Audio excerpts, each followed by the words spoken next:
Hello and welcome back to the Black Girl Gamers Online Summit. I know it has been an amazing day full of just these amazing panels with all these speakers. Well, my name is Regess Marshall and I am the DEIA Program Manager at Iron Galaxy Studios. And I'm here to talk about where do we go from here. The global gaming industry has been facing turbulent times. They've been unprecedented, as a matter of fact, with over 11,400 layoffs already recorded in 2024, which has completely surpassed all games layoffs in 2023. And with the recent SAG-AFTRA strike adding even more uncertainty to the industry, in this panel, we are going to explore where do we go from here. So whether the community can save the industry and how can we prevent regressing in the future. So let's go ahead and meet our panelists.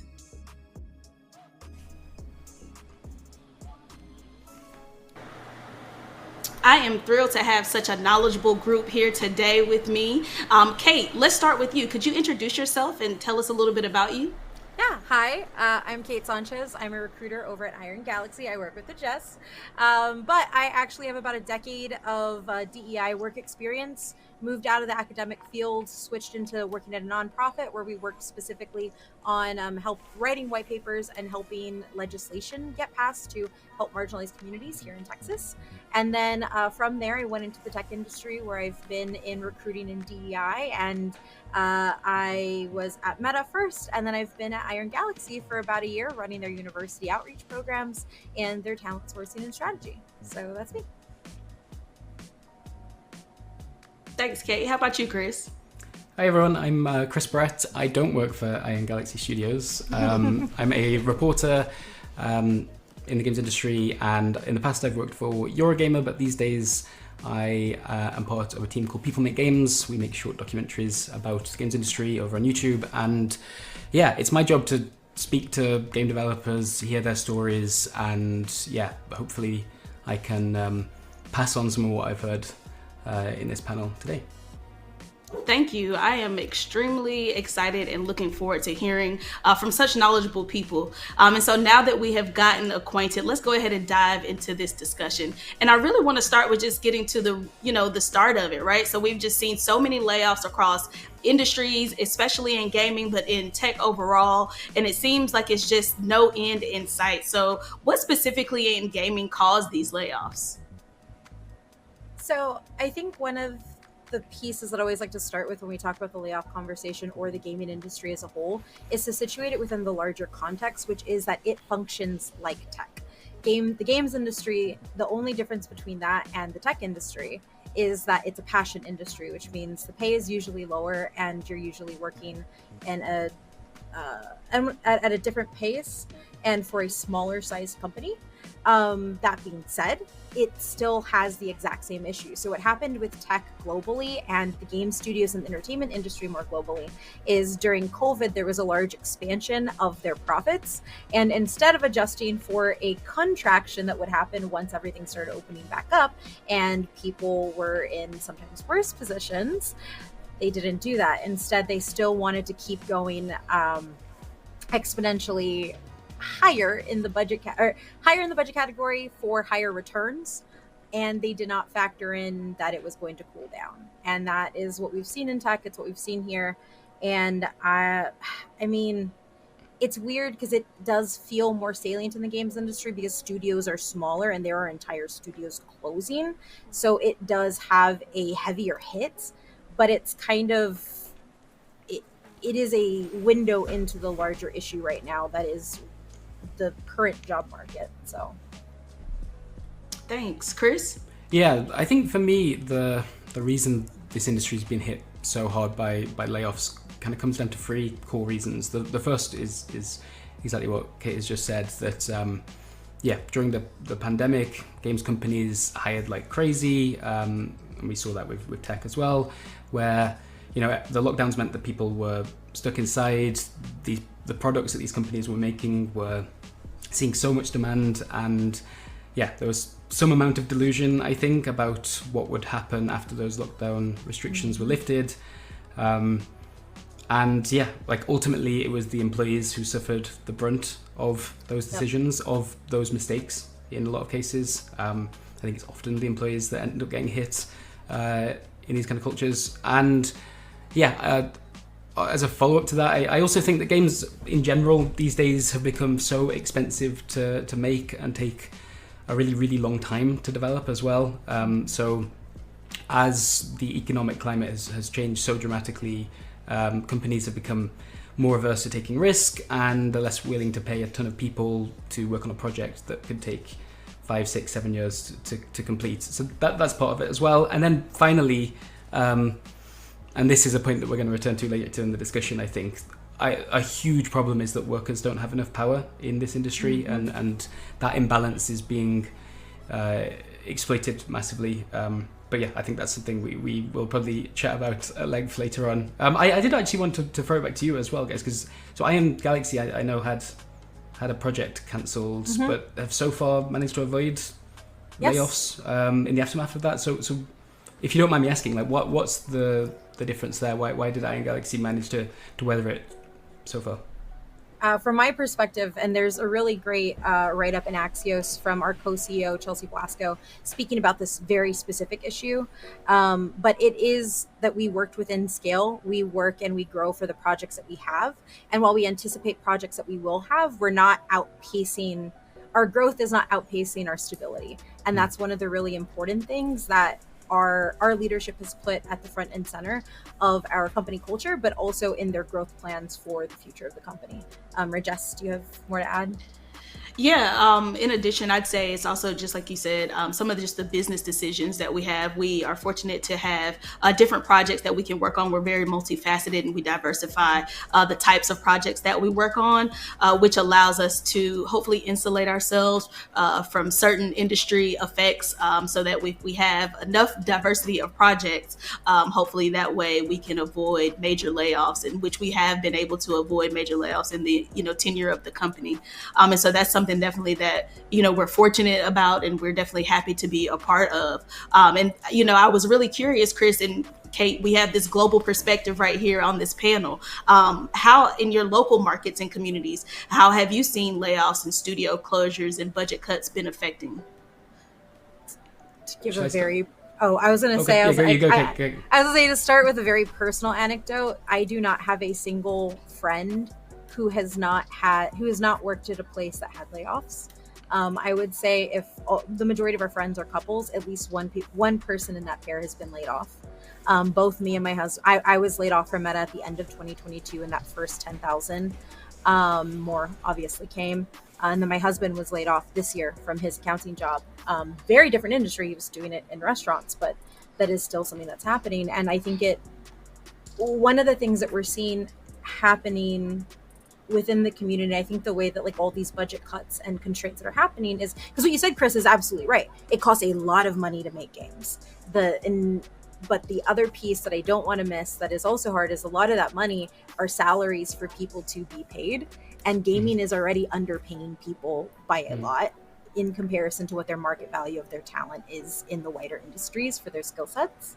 And so it's kind of like this catch-22, because what I'm seeing happening in light of all of that is I'm seeing people who are going between 6 to 8 months. Like that's probably the average to find a job after you've been laid off.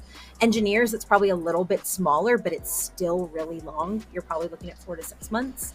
On top of that, you're looking at lower wages. A lot of what happened with the start of this is in COVID, workers were put in a very strong position where there were more workers to meet the demand of what companies wanted. And so that meant better benefits packages, higher salaries, and a more competitive landscape that allowed workers to play offers against each other.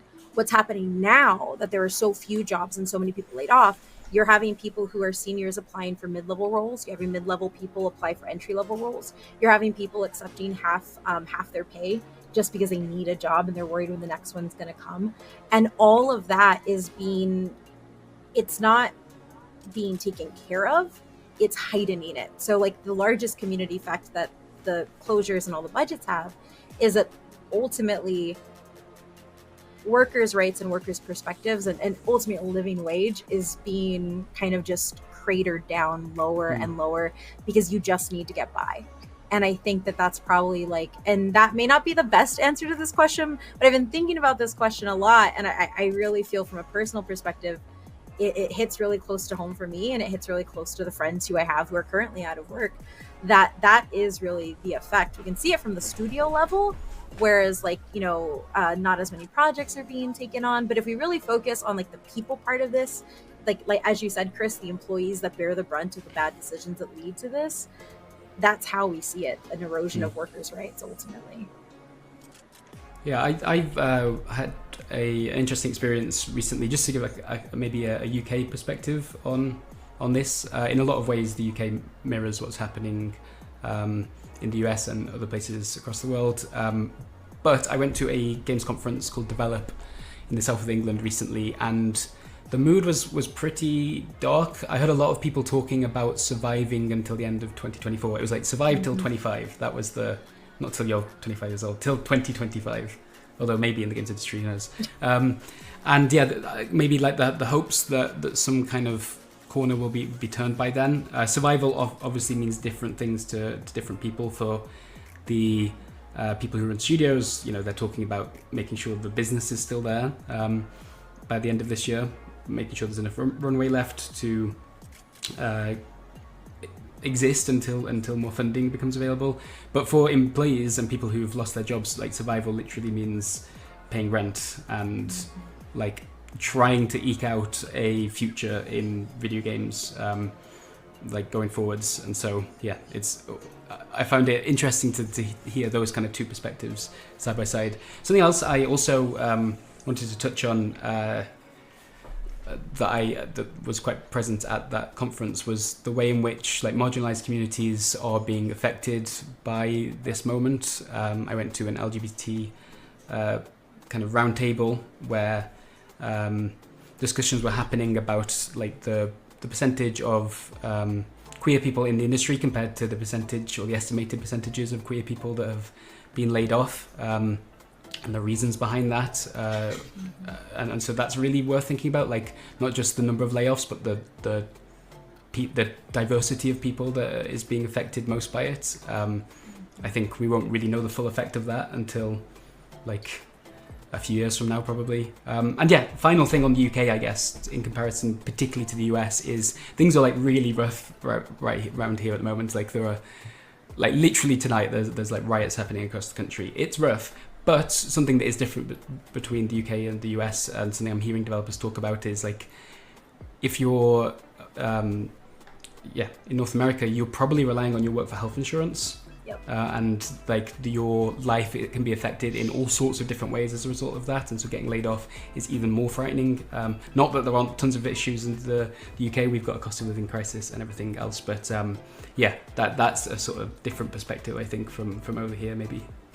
And I did want to add too, specifically on like when it comes to marginalized folks, the perspective I often like to give was for a lot of people who may be and this is for, I think one of the interesting things that the layoffs really kind of stood out for me. So I'm a first generation American, not in that I'm an immigrant, it's that I'm a first generation college student, in that nobody else in my family has a college degree, which meant when I got my master's, ultimately, I kind of became that breadwinner for my entire family.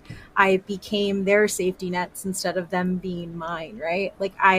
And that is an experience that happened a lot. It happened a lot in tech and in gaming as well, especially from AAA studios, because of the internship programs that get run and kind of the really established pipelines that take a person from college into careers.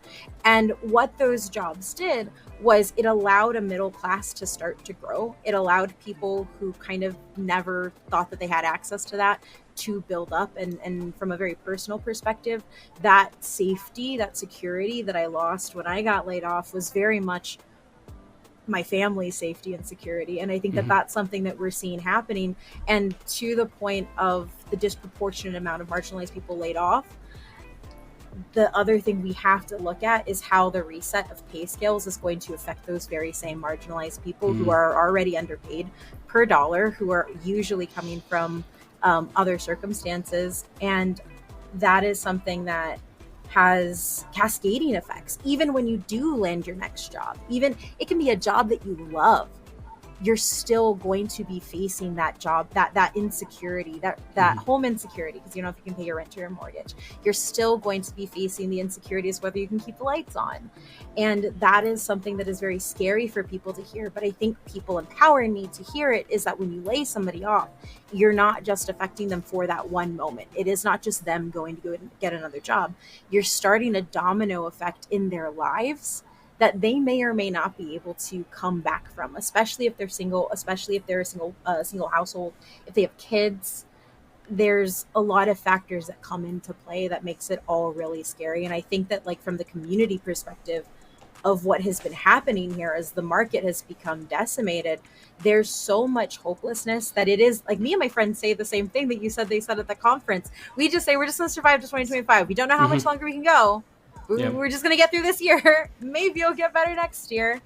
And it's forced people to either build a resiliency, or it's forced people who finally felt safety instead of having to survive to be thrown back into that. And it's jarring and really traumatic in either way.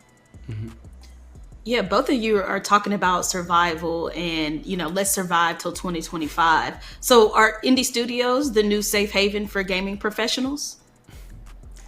This is so interesting. I find the concept of this really unusual to think about. I saw Rami Ismail, the game developer, talked about this recently, where he was explaining that he was like shocked by the idea that he's hearing lots of people going indie for job security, which just sounds bonkers, right? Like when you're an employee of a bigger company, part of the agreement you have with that company is like, hey, you're going to take the financial risk on my behalf, and I'm going to put in the graft. Like that's the deal here. But yeah, like right now you can work somewhere, do really good work, be part of a team that makes a financially and critically successful game, and then still get laid off because, I don't know, the parent company of your company has a figure in mind for layoffs that need to happen in that financial year or that quarter, and your name just was like on the wrong side of a spreadsheet. So yeah, Rami was like arguing on Twitter a little while back that seeing this many people going indie for job security is a sign that video games are in a bad way, that the things are kind of backwards, because again, to frame the other side, typically you go indie for the creative control and for the opportunity to get the rewards for, if you see massive success, right, or even medium success. But to do that, you have to take more risk. Like, you're the one that backs it, and you usually forego that salary and benefits that you have already. Yeah, it feels backwards. I feel kind of similar about the games media right now. There's loads of comparisons with me and my business partner left a company to go independent, and that at the time felt like a risk, and now it feels somehow safer when you see the kind of decisions being made on that front. Yeah, it all feels backward. I don't know how you feel about that, Kate. No, I feel the same. I do think that it's really weird for me as well, because I do have a media outlet for film and TV and games and stuff, and it's never felt secure. But none of us came from backgrounds where we were writing with big bylines. We kind of built it up as a community first, and so there's also no stability there because it was never made to be life sustaining. And that's where a lot of independent outlets find themselves right now. But it's very similar, like you said, to what's happening with independent games. A lot of independent games are there because it was what somebody was building on the side, or it was what somebody is building, like you said, for the creative control. But the other thing that happens is if you try to launch a full studio and you're not just doing a 2-person game, launching a full studio means that you are now taking care of those other people, and you have such a higher price point on your head to make back on your return that it is actually harder to succeed, even if you find a publisher. And that's a big issue that I think a lot of people aren't noticing with the go indie for stability, is the actual stability comes in getting your indie game published by a large publisher. And when that large publisher can actually fund your studio, fund the development, then you're okay. You have a job. But with everything constricting right now, those publishing deals are not coming through. They're not picking up new games, and studios are having to close. I have a very good friend who made a game this year, and he was really excited about it. They had a large publisher at their back, and their studio had to close. because that publisher didn't come back or whatever litany of reasons. But that's what I wish people understood, that there is a very big difference between self-publishing something on Steam or itch.io and running a studio that can actually make money, provide for people, and give those things. Because I don't think it's that easy. You still have to find benefits. Like you still have to, even the barest of benefits, like a HMO, like insurance plan for people. That is something I don't think is factoring into the conversation, because there's still a lot of insecurity in it, because you're still relying on somebody else at the end of the day. And that is something that I don't think gets brought up enough. Which I think another thing that we didn't talk about was another big reason this is happening is because of consolidation and mergers and acquisitions between very large companies buying up more and more studios and then restructuring those studios and closing them. That's another one of the big issues. I hate that word so much. Restructuring is the most toxic word there is. It is. It's so bad. It's so bad. And I think it is a very descriptive word as to what is happening. And there are times where restructuring happens. And so at my time at Meta, we restructured the recruiting org 3 times. Nobody ever got laid off. But that 4th time, when everybody else had pulled the Band-Aid off and was laying off people, that restructuring was laying off 10,000 people. And I think that that's what's happening now, is I think that like restructuring is a base of business. It's something you have to adjust to for all of your growth plans, right? But what has happened now is it's not restructuring. It is just gutting areas of your company because everybody else is doing it, so you don't look as bad if you do it now. And that's what it feels like. I don't know if that makes sense. It's kind of like brass tacks. I understand what's happening, but now they're kind of like taking this way out because everybody else is doing it. Trying to please those investors, right?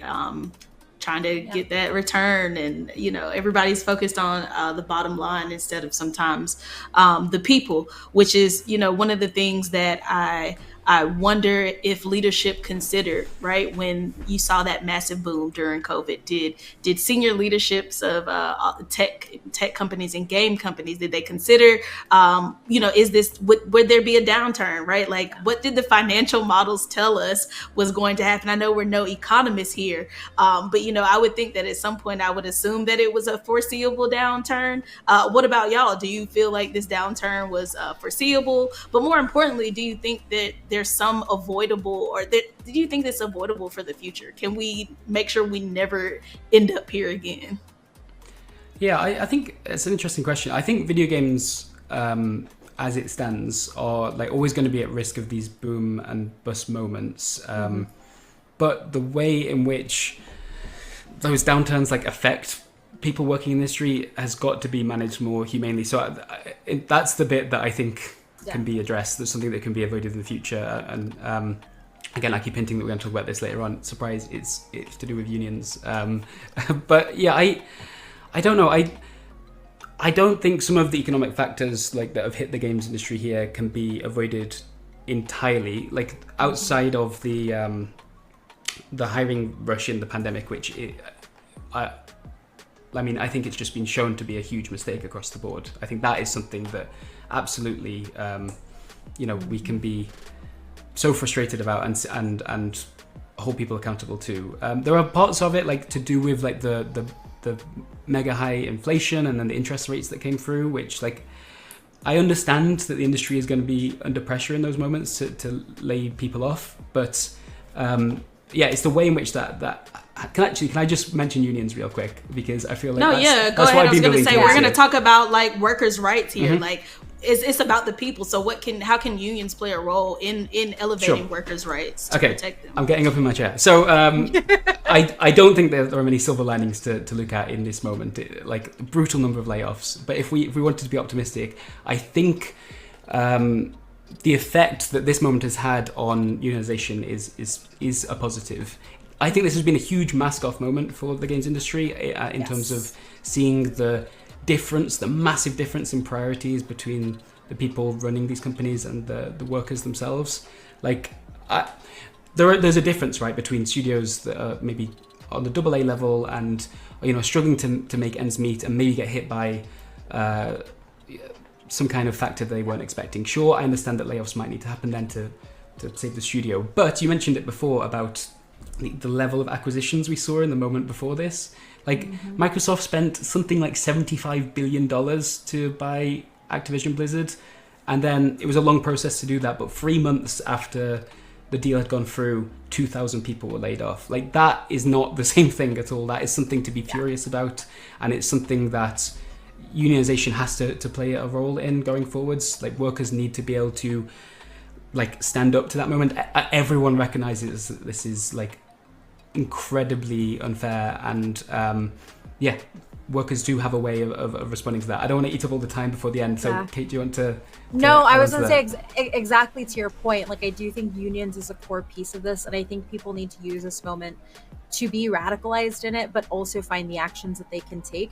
But I also think it has to go a step further. Is our unions in the US are mostly toothless now because of legislation that has taken that away. There are legislations in other countries across the world that work to make sure that layoffs are not the first thing, that work to cut people's salaries, to make sure that they can keep people employed. And the fact that we don't have, like, the workers' protections can only go as far as our legislation allows it to, because at the end of the day in the US, you can be at a union, you can still get laid off. You just have a severance, and it also doesn't protect every worker, because from my perspective, being in HR, we're not included in game development unions, but my job security should matter just as much. And that's like the larger issue, is there needs to be like unionize, and then people in unions and those who want to support unions need to go and lobby the hell out of everybody they can to get some sort of workers' rights that isn't state-based. It has to be federalized in a way that protects us, because it's going to keep happening until we start pushing it. And the last thing I'll say is that because games and making games is driven on your passion for it, that passion has been exploited to the point where we are okay getting paid less, where we are okay getting tossed around from studio to studio. And that cannot be the case. I understand that we love being a part of games. I understand that it is a passion for us, but we also need to understand that these are companies. They are not families. They have their own perspective, and they ultimately do not care about our passion. And so being able to view them in that way and hold them accountable and hold their feet to the fire when they do something like this will help us kind of put them on track. And if they won't go on track ourselves, us as workers, us in our communities, need to force them back on track. Yeah, I think we're hopefully going to see this with Bethesda and Blizzard having both unionized. Like last month, those companies were a part of Bethesda union. Bethesda unionizing in Texas is such a huge deal with how anti-union Texas mostly is. So it is very exciting to see it start happening. Definitely. Thank y'all so much. We are definitely nearing the end of our time. So I'm going to ask for two things from each of you, right? I want you to share some final thoughts, which I would like to hear some tangible and some helpful examples to help people really navigate through this climate successfully. And then finally, reintroduce yourselves and let us know how we can find you on social media. Kate, kick us off. I think that when all of this happens, it's very easy to feel alone, and it's very easy to feel isolated. It's also very easy to feel angry in a way that makes you want to shut off all of your connections to everyone else. But this is the time where you need to be investing in communities and going and finding communities like BlackGirlGamers, like Latinx in Gaming, joining your local IDGA, and finding other people, because what that does is it lets you know that you're not alone, and it gives you people to not just commiserate with, but for those of us who still have jobs, we need to be using that to give referrals to people that we've worked with before. We need to be sharing and making sure that we're speaking people's names in rooms that we're in when a new role opens. Like, that is the only way that we can actually start pushing back. And it is something that is very tangible that you can do right now. Join a community. And even if you're not joining a big one, like, if you have friends who are game devs, look out for each other. Like, if you see a role open, be the first one to give that referral out. And I know that this may not sound like as eloquent or, as good of advice, but there's only so much we can do, and being able to make that one difference within our own group or within our own communities, that can really help us go a long way. And we just have to keep paying that forward, and we need to keep the door open behind us when we do start moving forward. Where can we find you, Kate? Oh yeah, you can find me on Twitter at ohmymithrandir, OHMYMITHRANDIR. I really like Lord of the Rings, that's why that's a long one. Yeah, I'm on there. I'm on Instagram. Yeah, I'm on social media. So All right, y'all go find Kate. All right, Chris, final thoughts and where can we find you? Sure. So yeah, I think educate yourself about unions. Consider joining one if you think it can help protect you from some of this shit going forwards. Learn from this moment. I said before, it's a mask-off moment for a lot of these companies. I think that's true. Remember who treated people badly. Think twice before attaching your life and your well-being to that company in the future if you have a choice. Think about whether or not you really want to risk uprooting your life, your family's lives, to move across the country or across the world to join one of these companies if they've treated people in this way later down the line. And then finally, I think this is an important one. The dust is going to settle again. Like, it won't always feel like this. But if you've lost your job or you're really struggling to find your first break in the industry right now, like, it is totally okay to do what you need to do to survive this moment and hopefully land a job in the games industry later down the line. There's no shame in that. Like, loads of people are in this exact situation, tens of thousands of people. So yeah, if you need to do some different kind of work for a while or rethink the next few years, like, do that. That's cool. This isn't your fault. Like, a series of like devastating world events have happened, and some of the problems in this business have been revealed as a result. Like, that's nothing to do with you or your talent or your skill or your drive. Yeah, it's rough out there. Don't blame yourself if you're finding it hard right now, and it will get better. That's kind of my message. And yeah, you can find the work that we do at People Make Games on YouTube. Just search People Make Games. We do documentaries on a bunch of different things, including unions very recently. But we take a look behind the scenes at lots of different game studios and talk to people about what this industry is like. So if you want to learn more, you can do that. And I'm on Twitter for my sins at Chris Brett, which is it's spelled right there. You can see it here. I understand cameras. That one. That's me. Where can we find you, Regis? Look, you can find me on Instagram, LinkedIn. I think I have an X. It's all under my name, Regis Marshall. So look me up, connect with me, all right? I want to give y'all a round of applause. Thank you to our amazing panelists. You guys enlightened me. You taught me something new, which I'm grateful for. And now I want to thank you. So thank everyone who tuned in for coming to Black Girl Gamers today. Make sure you stick around for the remainder of the summit. There is a final panel happening on the purple stage. So there is for sure more to come.